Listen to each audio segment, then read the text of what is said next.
everyone, it's Kylie here. Welcome back to my channel. And today is going to be kind of an unscripted life update. So, for the past month, I've actually been living in Japan. I know that's kind of out of nowhere, but it all has to do with the fellowship I said I got in the last video. So, I got a fellowship. If you haven't seen the last video, I got a fellowship. It's called Fulbright. And Fulbright allows me to live here in Japan doing research, astrophysics research that I love, and paying for me to live here. It's pretty amazing. So I decided in this video I'm going to tell you a little bit about the story about how I came to live here in Japan. So it all starts back in my childhood. So my childhood, I came to Japan a few times to visit my family here. As you know, I'm half Japanese, so half of my family actually lives here. And so I often came here in my childhood, and I felt kind of strange because I could never really talk to my family here. I didn't know Japanese, and they didn't really know English, so all I could really do was just kind of like nod and say yes to everything they said, even though I didn't understand what they were saying. So it felt kind of weird, and it's always kind of been in the back of my mind, like bothering me, that I just really wanted to be able to communicate with them properly. So when I was a child, I brought it up with my parents that maybe I could come live in Japan to learn Japanese for a few months. That never really came to fruition. So instead, in middle school and high school, I kind of taught myself a little Japanese. So in middle school, I first started by reading manga and watching anime, like a lot of people probably do. And then in high school, I studied a little bit more seriously. So I looked at Genki, one of the popular Japanese textbooks. And then I also listened to a lot of Japanese drama CDs to improve my listening ability. And that really helped me prepare for actual, formal education in college. So I took 3 years of Japanese at MIT. MIT only has 3 years, so I took all of the Japanese that was available there. Unfortunately, they didn't have the 4th year, sadly. And then I also, on my own, looked for a way to eventually live in Japan. So first, I looked at this program MIT has called MISTY. MISTY allows students at MIT to either do research or have an internship at some country abroad, and Japan is one of those countries. And so I applied and I got in, and I was super excited to come live in Japan, but then COVID struck. It was 2020 and the program was canceled, unfortunately. So I couldn't come. I was really bummed out because of that, but I tried not to take it to heart, and I did other things, like I did research with an MIT professor that summer that I was supposed to go, and I kept looking for ways to get to Japan.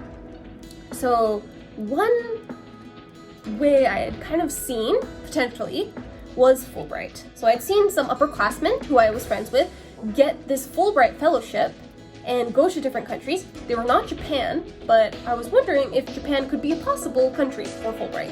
So I contacted this lady at MIT's Distinguished Fellowship Office. So MIT has this office to help students with applying to these really difficult competitive fellowships, and Fulbright is one of them.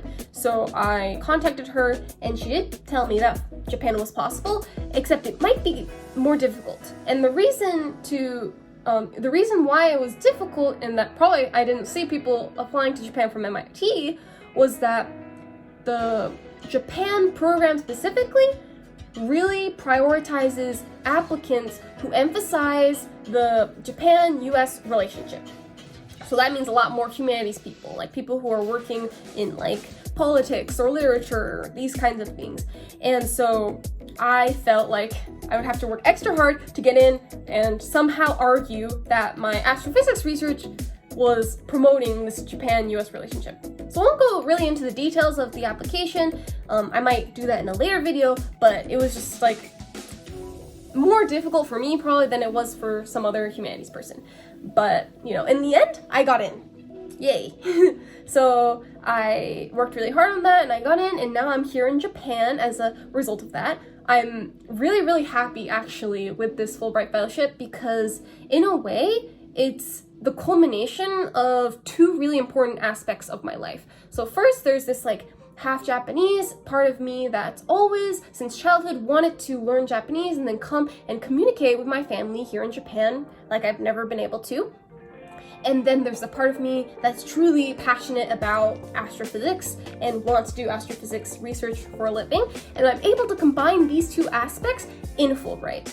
Fulbright is like a really great program for me at this moment in my life because I don't know about other countries, but with Fulbright Japan, the Fulbrighters are really free to choose how to spend their time. So I can choose how much of my time is spent, let's say, spending time with my family versus like, you know, how much time is spent doing the research that I'm really passionate about. And so I'm able to choose that balance for myself.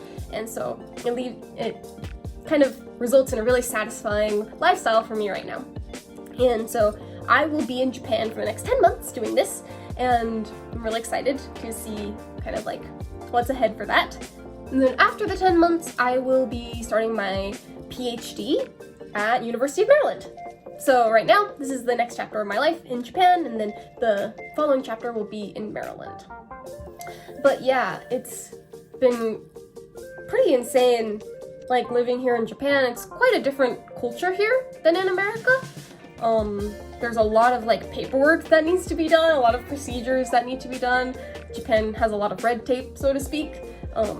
But to kind of balance that out, there's a lot of like really fun, unique activities that I can do here. Like for example, today when I'm filming this video, I went to a sake matsuri or a sake festival. And so I've never been to, you know, a festival before. So it was really fun to kind of experience that. And I went with some of my friends I made here at the university I'm working at. So that's been pretty fun to do these new activities. Yeah, and of course, my Japanese has been getting much, much better. So a lot of people in the past told me that my Japanese would become much better if I lived in Japan. And I guess that never really sunk in fully until like recently.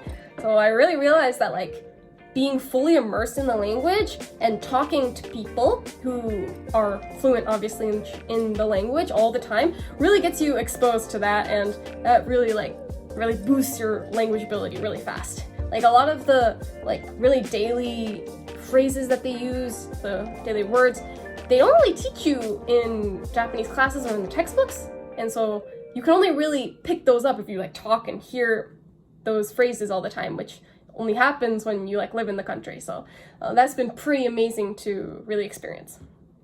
Yeah, so I think I'll probably try and also make some videos about like different aspects of Japan and my life here. So please look forward to those.